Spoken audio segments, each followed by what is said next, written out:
Hey, small group leaders. It might be morning, afternoon, or evening, but whatever time I'm catching you, I hope you're having a great day. And that's really the goal of this. We want you guys to be able to watch it when it's easy and convenient for you, but also to get some serious small group training to help you develop as leaders in this ministry. One of the things we want to talk to you about is the attachments that you'll get each week with these. Sometimes we'll go through in further detail in these trainings on those attachments. Sometimes we won't. This week, the attachment that we sent you that says 14 common lies believed by small group leaders that destroy their students.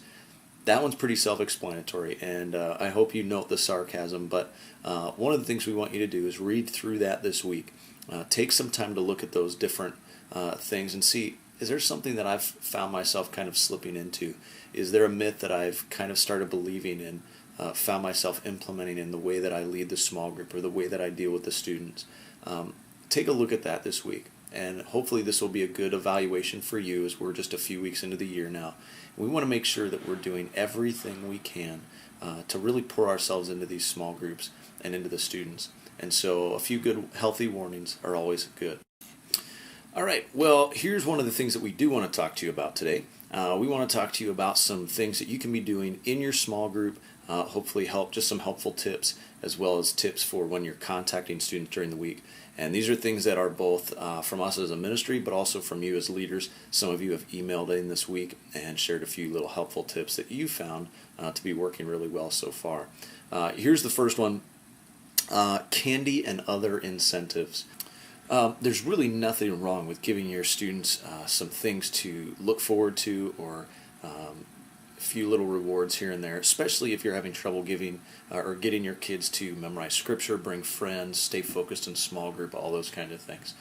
So don't be afraid to do something like that. I know some of you have little boxes and little treasures in there. A couple of you mentioned that you bring candy bars, and there's certain requirements that students have to reach, and if they do that, they get a candy bar at the end of the night. And we all know junior high kids love candy and prizes, so hey, why not use it to our advantage and helps keep them focused.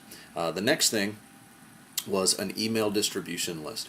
If your students have access to email, or their parents have an email address and you can send it to them, that's always a great way to stay in touch with your students and to be able to have an email distribution list in case you're doing some special event and you need to send one block email to everybody. If you need help with that, let me know, or someone else in the ministry that knows how to use basic functions of Outlook or Eudora or things like that.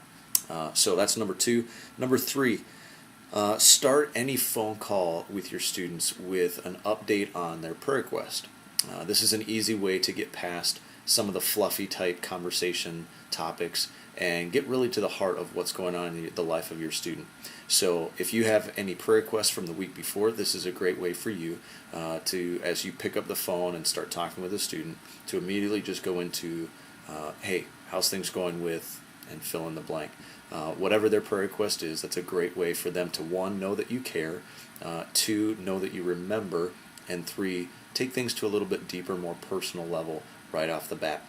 Here's the next one. Interest list for each student. Doing something as simple as having a little card that you have for each student, and write down a couple basic things about the student, what sports or activities they're in, maybe family members, a great place to keep record of prayer requests, stuff that's going on in their life, things that are important to them.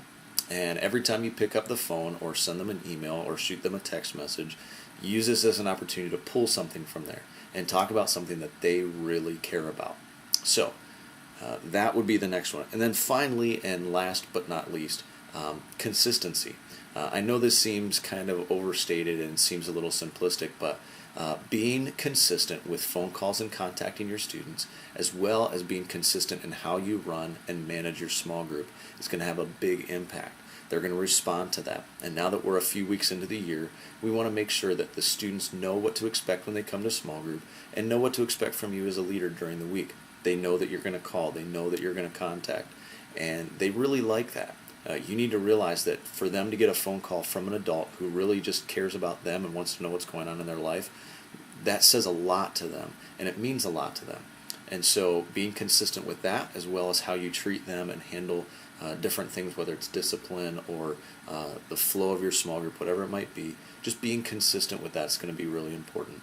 So I hope these tips have been helpful, and each week we're going to share a couple different things and hopefully even get a few of you into the office to partake in these training sessions. So enjoy. Hope you guys have a great weekend, and we'll see you next Wednesday, ready to rock.